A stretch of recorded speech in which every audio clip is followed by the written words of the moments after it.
Chers amis, le thème de ce pèlerinage, goûter aux réalités d'en haut, est particulièrement suggestif, car il exprime de manière appropriée la condition pérégrinante du chrétien dans le monde, tendu vers le royaume des cieux.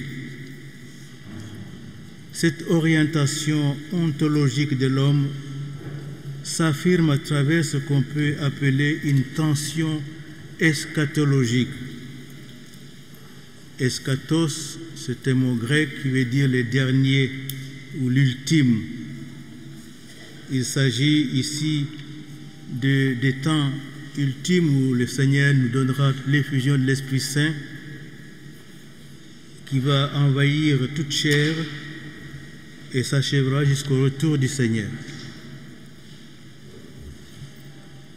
Au cours de mon entretien, il me paraît nécessaire de m'attarder sur cette notion fondamentale des tensions eschatologiques propres à l'existence chrétienne, puis d'indiquer en quoi la spiritualité des Montligeons nous aide à répondre à cette vocation qui est la nôtre. Et enfin, nous verrons de quelle manière le modèle marial peut devenir pour nous une école de foi. Qu'est-ce que ça veut dire la tension eschatologique de l'existence chrétienne? La préoccupation pour les fins dernières n'est pas le propre du christianisme. C'est une question de l'homme qui tenaille tout l'être humain. En effet, le genre humain s'interroge souvent avec angoisse sur la destinée ultime des choses et de l'humanité. Et l'Église, à la lumière de la révélation, répond d'une manière adaptée à chaque génération aux questions éternelles des hommes sur le sens de la vie présente et future. Nombreux sont ceux qui se posent les questions fondamentales ou les perçoivent avec une acuité nouvelle. Qu'est-ce que l'homme? Que signifie la souffrance? Que signifie le mal, la vie, la mort? En tant qu'être humain, nous sommes continuellement sollicités à nous prononcer sur le sens de la vie, de la mort, et sur le sort réservé à la destinée personnelle de l'homme. La mort demeure pour tout homme un mystère, quelles que soient les garanties que lui offre sa croyance ou sa religion. De fait, chaque culture tente de formuler des réponses à cette angoisse qui habite l'être humain.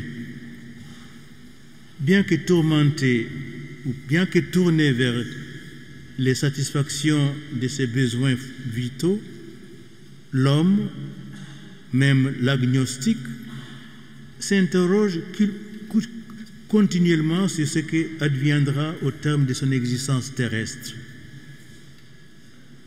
En tout homme existe en effet un désir d'éternité.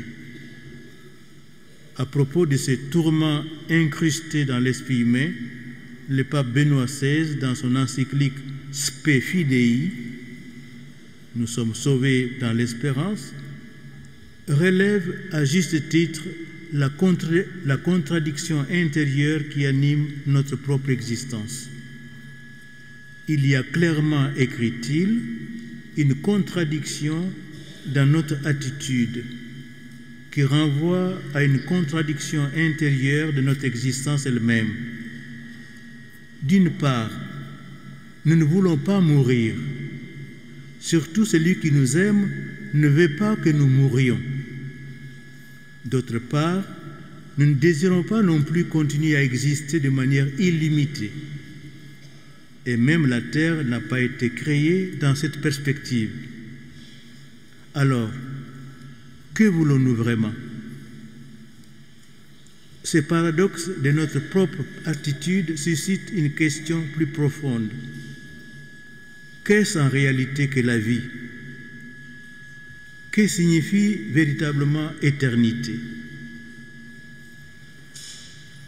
Toutefois, dans notre non-savoir, nous savons que cette réalité doit exister. Il y a donc en nous, pour ainsi dire, une savante ignorance. Nous ne savons pas ce que nous voudrions vraiment, nous ne connaissons pas cette vraie vie, et cependant, nous savons qu'il doit exister un quelque chose que nous ne connaissons pas et vers lequel nous nous sentons poussés. Face à ces tourments intérieurs, la réponse du christianisme intègre la dimension bienheureuse à la situation actuelle de la vie. Et c'est là son originalité, eu égard aux solutions proposées par les diverses philosophies ou religions.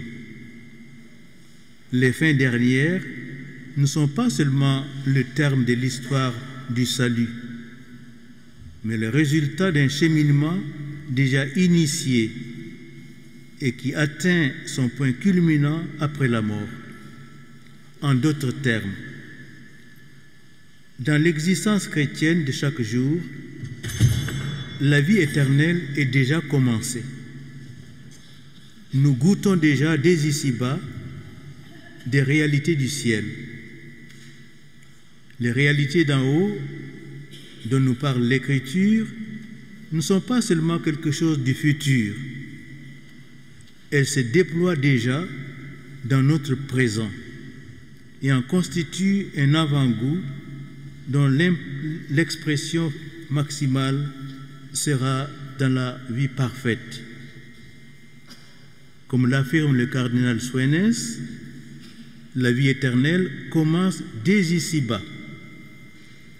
On ne comprend rien au sens chrétien de l'existence tant qu'on ne réalise pas l'union entre ces deux phases, la phase terrestre, toute provisoire, et la phase céleste, définitive. Entre les deux, il n'y a pas de rupture. C'est la même vie divine qui commence ici-bas dans la foi et qui s'achève dans l'éclat de la vision glorieuse au ciel. À la mort, la croissance de cette vie cesse, mais son dynamisme éclate et s'épanouit au grand jour. Précisons cependant, la vie éternelle, nous disait Jésus dimanche dernier à propos des 7 frères qui ont épousé successivement la même femme, elle n'est pas meilleure ou pire à celle de la terre. Elle est radicalement différente, comme sont différents les anges des hommes. En termes plus simples, nous pourrions dire que le paradis commence déjà sur terre quand nous cherchons de vivre dans la foi et selon l'Évangile, c'est-à-dire quand nous mettons en pratique l'ardent désir d'être totalement unis au Christ et de vivre en Dieu, de respirer Dieu et de brûler de son amour. Vivre pour le chrétien, c'est se situer à la croisée d'un déjà là, du royaume de Dieu et d'un avenir. Ainsi se vérifie le passage de Saint Jean. Bien-aimés, dès maintenant, nous sommes enfants de Dieu, et ce que nous serons n'a pas encore été manifesté. Nous savons que lors de cette manifestation, nous lui serons semblables parce que nous le verrons tel qu'il est. 1 Jean 3, 2. On peut alors parler d'une tension eschatologique dans laquelle s'inscrit l'existence quotidienne du chrétien, puisque tout fidèle, en tant que co-héritier du Christ, prend part non seulement à ses souffrances, mais aussi à sa gloire.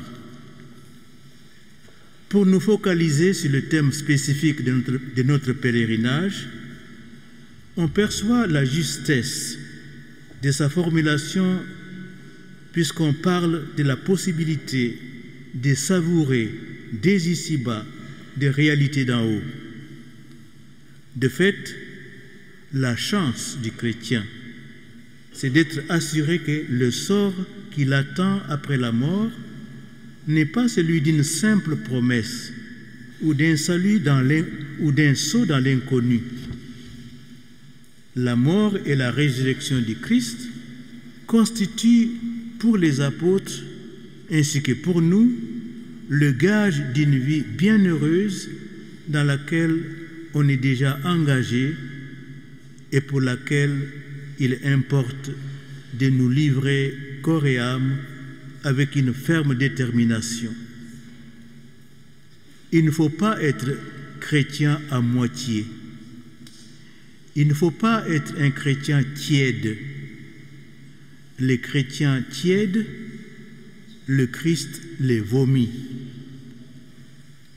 Nous lisons cela dans l'Apocalypse.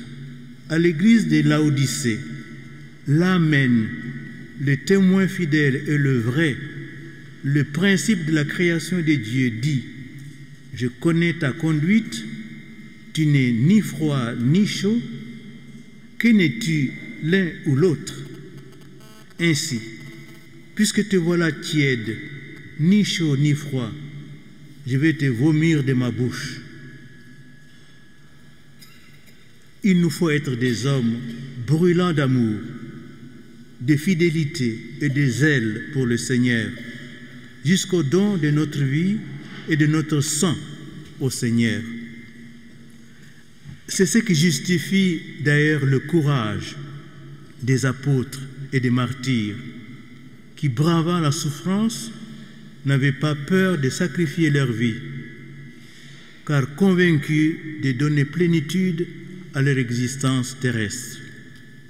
En lisant les martyrologues, ce qui frappe l'attention, c'est la détermination de ces confesseurs de la foi qui n'hésitent pas à subir les tortures les plus atroces et le martyre, même quand on leur proposait en contrepartie, pour leur épargner des souffrances horribles, des conditions humaines plus rassurantes et même les honneurs et les privilèges les plus hauts de la société.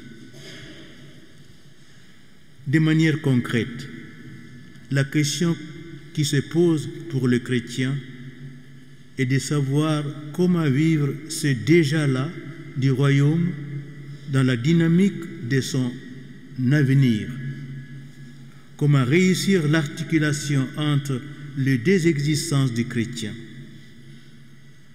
En s'élançant avec ardeur vers cette vie immortelle et bienheureuse qui est dans le Christ Jésus notre Seigneur, la situation du chrétien se présente comme un paradoxe.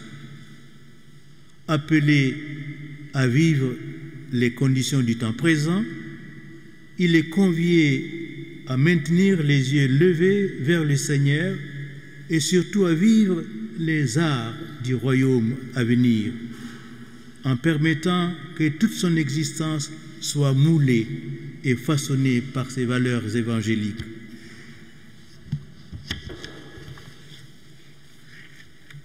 Sous cet angle, le fidèle du Christ jouit donc d'un privilège singulier. Il est sur terre, mais en même temps, il est au ciel. Il a une double nationalité. Étant en tant que citoyen de la terre, il participe à la transformation du monde en imprégnant d'esprit évangélique l'ordre temporel. Comme citoyen du ciel, il proclame par sa vie la suprématie des valeurs du ciel au point de se voir appelé à ramer parfois à contre-courant. l'auteur de la lettre à Diognète, a bien dépeint cette ambivalence propre à la situation du chrétien dans le monde. Ce que l'âme est dans le corps, les chrétiens le sont dans le monde. L'âme est répandue dans tous les membres du corps, comme les chrétiens dans les cités du monde. L'âme habite dans le corps, et pourtant elle n'appartient pas au corps, comme les chrétiens habitent dans le monde, mais n'appartiennent pas au monde. L'âme invisible est retenue prisonnière dans le corps visible. Ainsi les chrétiens, on les voit vivre dans le monde, mais le culte qu'ils rendent à Dieu demeure invisible. Ce paradoxe de vie peut bien se transformer chez chaque chrétien en dilemme. Beaucoup de textes des Saintes Écritures soulignent d'ailleurs les risques auxquels s'expose le chrétien. D'une part, ce pourrait être le péril de se conformer à l'esprit du monde ou de s'établir dans un enlisement dans les joies et les plaisirs terrestres, ou encore ce qu'on peut appeler une certaine mondanisation.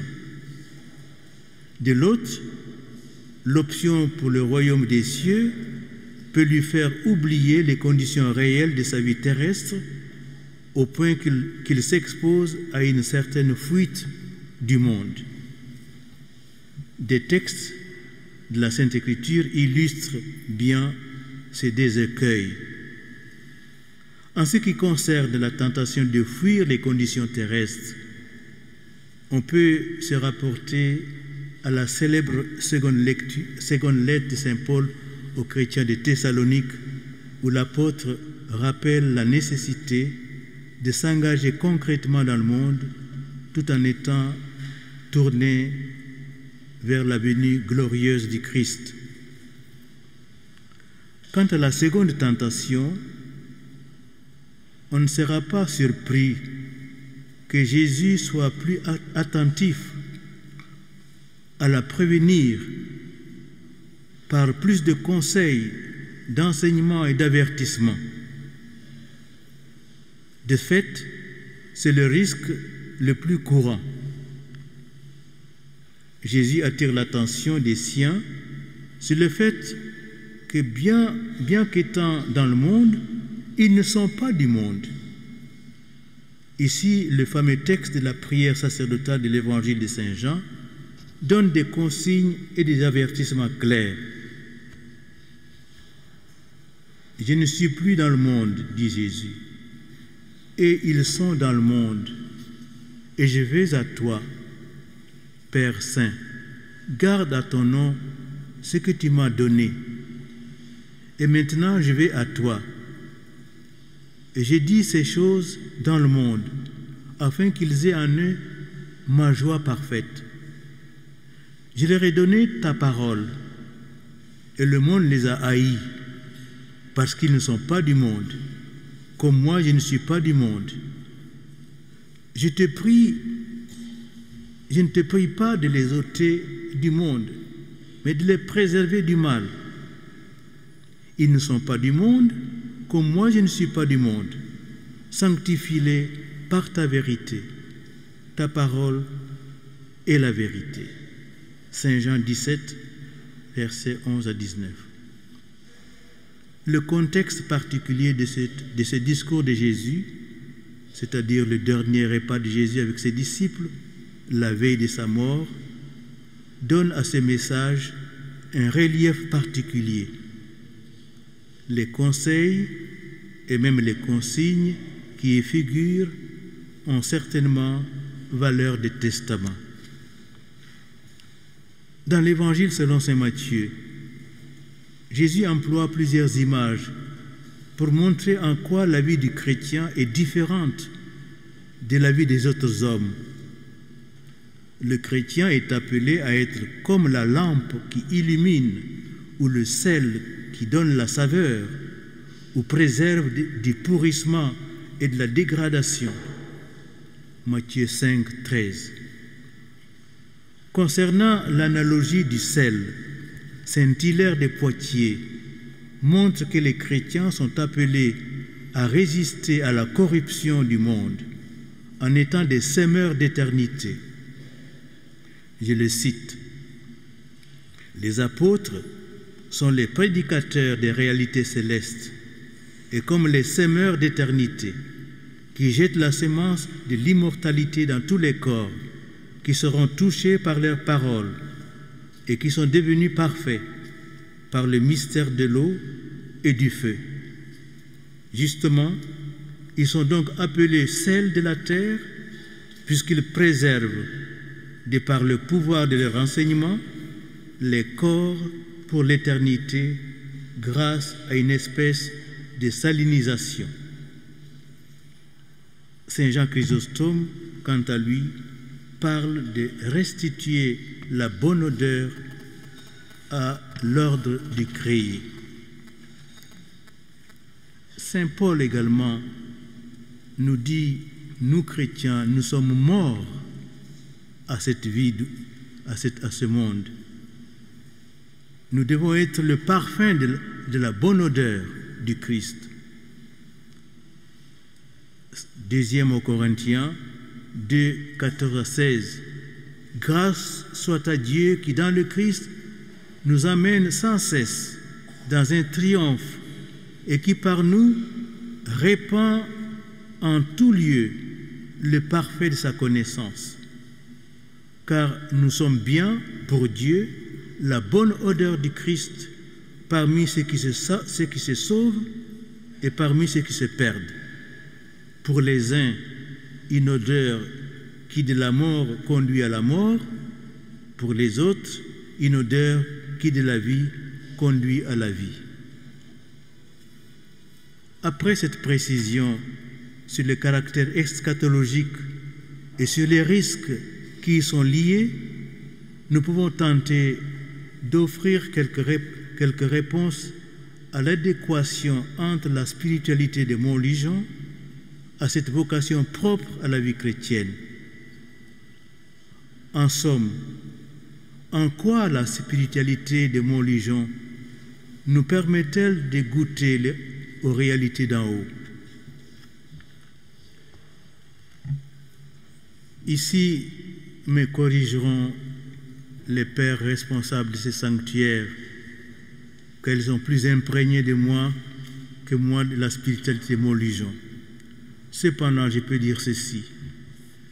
Pour comprendre la pertinence de la spiritualité de Montlujon par rapport à la vocation pérégrinante du chrétien vivant au sein du monde, il faut se rapporter à l'enseignement du Concile Vatican II dans sa constitution dogmatique Lumen Gentium à son chapitre 7, où les pères du Concile s'attardent à préciser les rapports de communion existants entre Église du ciel et Église de la terre.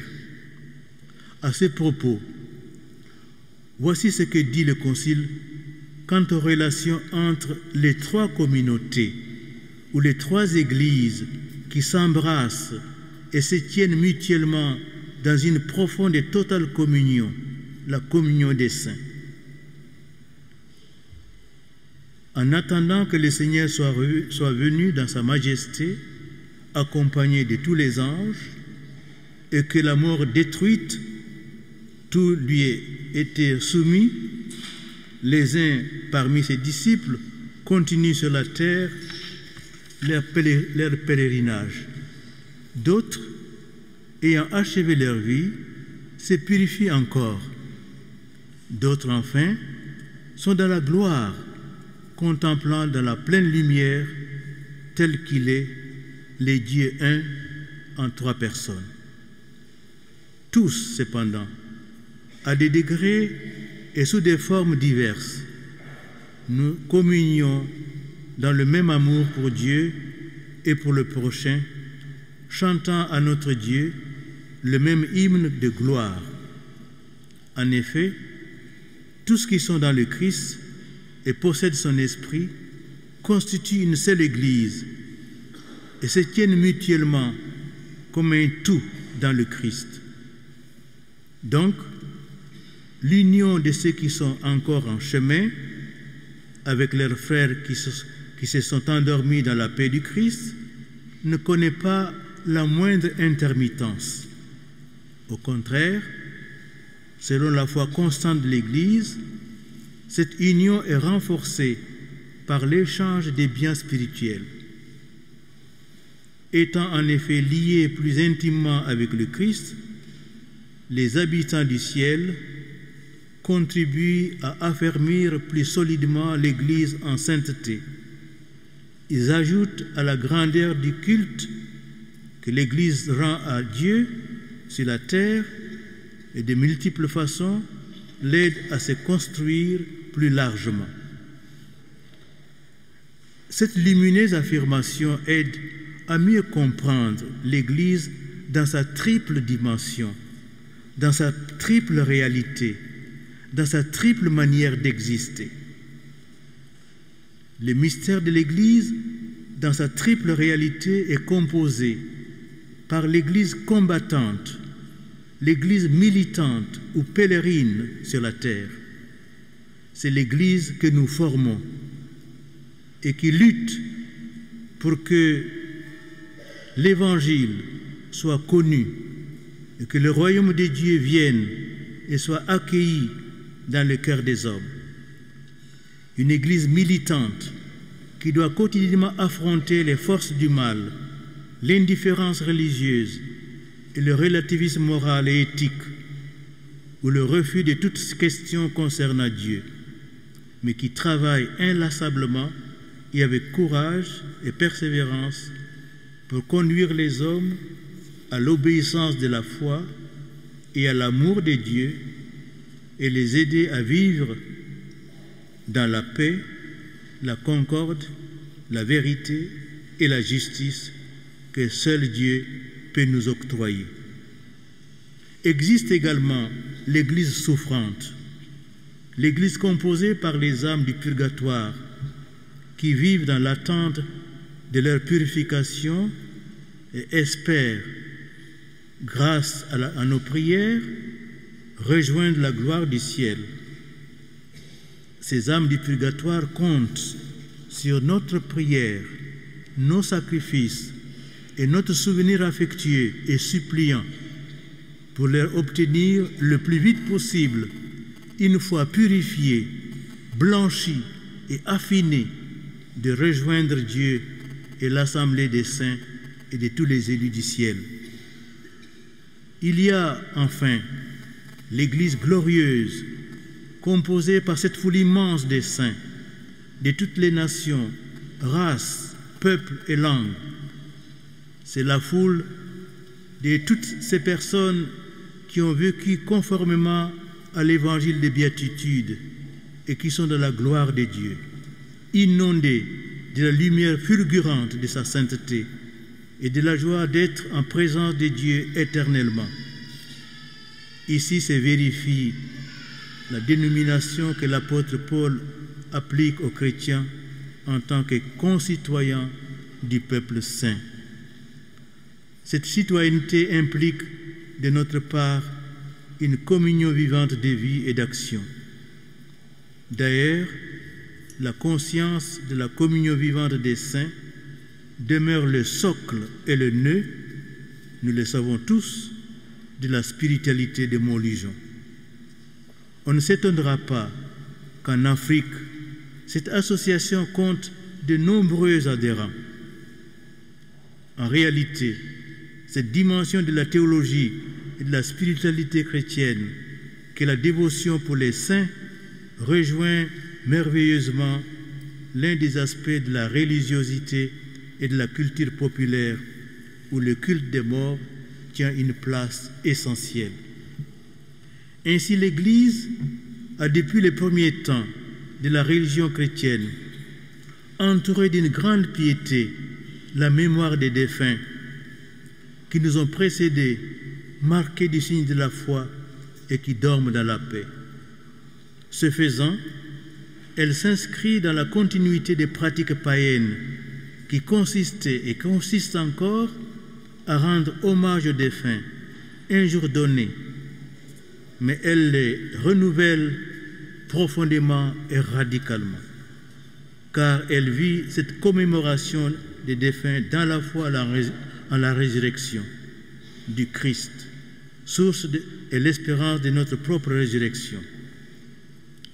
La mort a été engloutie dans la victoire pascale du Christ. Les morts ne sont donc plus morts, mais ils vivent en Dieu, associés au Christ. Ils vivent une autre forme de vie, partageant nos préoccupations, souffrant de notre léthargie spirituelle, désireux de nous aider à accroître notre effort de conformité à la volonté de Dieu.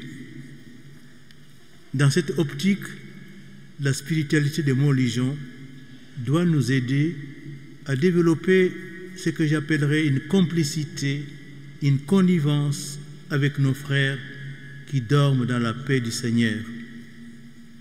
Elle ne peut se contenter de penser à eux de manière sporadique en rendant quelques visites au cimetière. Très souvent, le souvenir de nos morts reste bien chargé pour nous d'émotions et de souffrances à cause de tout ce que nous avons vécu ensemble. Ces sentiments sont bien légitimes, mais combien de fois nous avons pensé que ces souvenirs pourraient être aussi une occasion de joie du fait qu'ils partagent maintenant le sort des bienheureux. Il nous faut vaincre la souffrance et la douleur de la séparation et ne point laisser notre cœur se ruiner dans l'amertume à cause du manque physique de leur affection.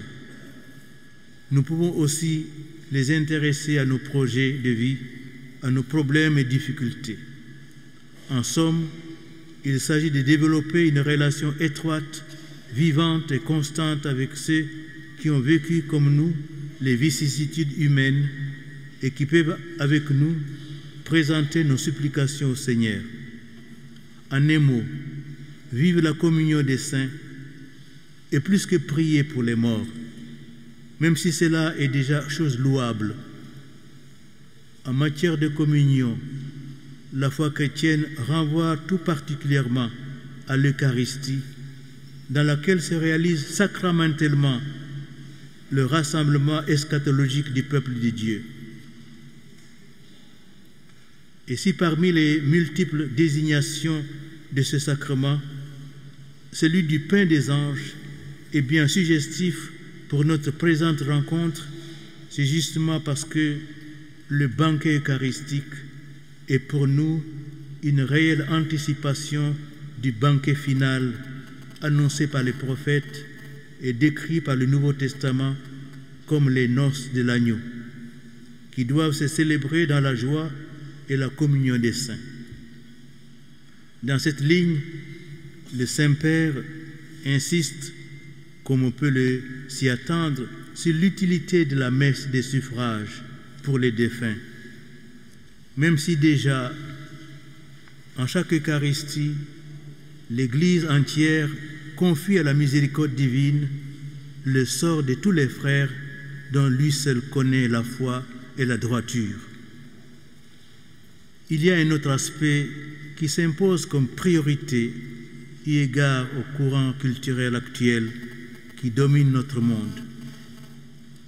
Comme nous le savons tous, la pensée moderne est marquée par un certain immanentisme. Le sécularisme a gagné bien des secteurs et des pans entiers de la vie sociale, allant jusqu'à toucher la vie de la foi. La justification d'une certaine laïcité, considérée comme la juste autonomie des valeurs temporelles, a conduit plutôt à un laïcisme qui tend à dicter sa loi aux normes et croyances de la société. Le relativisme impose sa loi dans les choix de vie et même interfère dans les normes morales et religieuses qui doivent s'y soumettre. Vivre dans notre contexte d'aujourd'hui, c'est réduit à penser hic et nunc sans aucun lien avec l'éternité. Beaucoup ignorent d'ailleurs que si le pape Benoît XVI a écrit l'encyclique Spe Salvi, c'est pour rappeler aux chrétiens que la dimension eschatologique est bien constitutive de notre vie chrétienne, qui se verrait atrophiée si elle manquait d'intégrer la vie éternelle avec Dieu et la réalité de la communion des saints. C'est pourquoi il importe que la vie de tous ceux qui sont liés à la spiritualité de Montligeon soit un témoignage explicite de cette dimension de la foi. Notre rapport quotidien avec nos frères, les saints ou en voie de purification, sera un témoignage éloquent que la vie ici-bas n'est pas le tout de notre vie, ce qui nous délivrerait de toute tentation relativiste qui prédomine notre société. Face à la tendance du monde contemporain de tout réduire à la dimension temporelle, des associations comme la vôtre sont une aide spirituelle importante contre cette forme de dictature du relativisme qui occulte ou combat toute dimension eschatologique de l'existence chrétienne. C'est pourquoi Marie représente pour nous le témoignage privilégié de la manière sereine de vivre cette tension eschatologique. Et le dernier point, c'est Marie, illustration et modèle de la vie chrétienne. Je vois que je suis en train de dépasser le temps qui m'a été imparti. Et vous me pardonnerez, mais je pense que lorsque une dame loue Marie en disant « Heureux cette personne qui t'a donné son sein », et Jésus répond « Heureux plutôt ceux qui entendent la parole de Dieu, qui la gardent ». Et lorsque Élisabeth dit à Marie « Heureuse celle qui a cru à l'accomplissement des paroles qui lui furent dites de la part du Seigneur », je crois que Marie est pour nous une école qui nous aide à écouter la parole de Dieu. Et cette dimension de l'écoute et de la mise en pratique de la parole de Dieu entendue est caractéristique du vrai disciple du Christ. Comme nous, Marie a dû faire le choix de Dieu au cœur des doutes et des incertitudes, des angoisses et des événements douloureux. Mais elle a toujours gardé une ferme confiance dans le Seigneur, qui n'abandonne jamais les siens. C'est cette même confiance qu'elle traduit dans sa consigne aux apôtres que nous avons entendue ce matin. Faites tout ce qu'il vous dira. Ainsi, on peut dire, sans risque de se tromper, que Marie a aussi vécu dans cette tension eschatologique vitale qui est propre à toute existence humaine. Sa force, ce fut de n'avoir jamais renié son Dieu, même si elle ne pouvait comprendre les tenants et aboutissants de ce à quoi son fiat l'a porté. Elle n'échappait pas aux tentations du doute ou aux moments de crise spirituelle. Elle était comme nous qui demeurons empêtrés dans les pièges du diable comme Jésus l'a été. Elle a dû grandir dans sa foi en se laissant jour après jour façonner par le Seigneur. C'est pourquoi le Concile Vatican II, dans Lumen Gentium, compare sa vie à une marche et mieux à un pèlerinage de foi qui s'est manifesté de manière indéfectible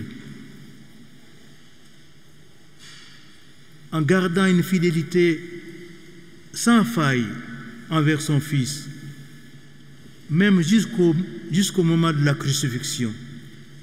Dans le cadre de l'année de la foi, le pape François a reproposé la même image dans une récente allocution à l'occasion de la journée mariale. Le pape François disait en ces termes, en nous donnant Marie comme modèle, il disait ceci: le dernier élément est la foi de Marie comme une marche. C'est pourquoi elle nous précède dans ce pèlerinage. Elle nous accompagne, nous soutient. Dans quel sens la foi de Marie a été une marche? Dans le sens que toute sa vie, elle a suivi son Fils. C'est lui Jésus, la route. C'est lui le chemin. Progresser dans la foi, avancer dans ce pèlerinage spirituel qu'est la foi, n'est autre que suivre Jésus, l'écouter et se laisser guider par ses paroles, voir comment il se comporte et mettre nos pieds dans ses pieds, avoir ses sentiments et ses attitudes mêmes. Le chemin de Jésus est celui de l'amour fidèle jusqu'au bout, jusqu'au sacrifice de sa vie. C'est le chemin de la croix. C'est pourquoi le chemin de la foi passe par la croix. Et Marie l'a compris dès le début, quand Hérode voulait tuer Jésus qui venait de naître. Mais ensuite, cette croix est devenue plus profonde quand Jésus a été rejeté. Marie était toujours avec Jésus. Elle suivait Jésus au milieu du peuple. Elle entendait les bavardages, les paroles odieuses de ceux qui n'aimaient pas le Seigneur. Et cette croix, elle l'a portée. Alors la foi de Marie a fait face à l'incompréhension et au mépris. Quand est arrivée l'heure de Jésus, l'heure de sa passion, alors la foi de Marie a été la petite flamme dans la nuit. Cette petite flamme en pleine nuit, dans la nuit du samedi saint, Marie a veillé. Sa petite flamme, petite mais claire, a été allumée dès l'aube de la résurrection. Et quand elle a appris que le tombeau était vide, dans son cœur a débordé de la joie de la foi chrétienne, en la mort et à la résurrection du Seigneur Jésus. En somme, Marie demeure pour tous les fidèles chrétiens un réel modèle dans la condition de leur vie pérégrinante. Comme pour elle, le Seigneur sollicite leur liberté en vue d'une pleine adhésion à sa parole. La figure mariale, à travers sa glorification, est aussi pour les chrétiens un gage que leur vie d'engagement à la suite de Jésus-Christ ne restera pas sans fruit. Le mystère de son Assomption ne peut que stimuler nos efforts quotidiens pour mieux correspondre à ce à quoi le Seigneur nous appelle. Ainsi, Marie représente la parfaite icône du monde à venir, miroir dans lequel se reflètent les merveilles de Dieu, selon les termes de Redemptoris Mater. Tous les chrétiens ont raison de lever les yeux vers elle, car en tant que vrai modèle de vertu, elle maintient vive l'espérance de tous à l'éternité. À ce titre, la Mère de Dieu demeure l'accomplissement eschatologique de l'Église, car en sa personne, l'Église, l'épouse du Christ, atteint déjà à la perfection. Car Jésus se la présente à lui-même, toute resplendissante, sans tache, ni ride, ni rien de tel, mais toute immaculée. Même si les fidèles que nous sommes sont encore tendus dans leur effort pour croître en sainteté par la gloire et la victoire du péché. Que Marie, aujourd'hui, nous répète encore: faites tout ce qu'il vous dira. Et si nous écoutons Marie, nous aussi, nous serons comme les apôtres. Ils crurent en Jésus et nous croirons en Jésus. Merci.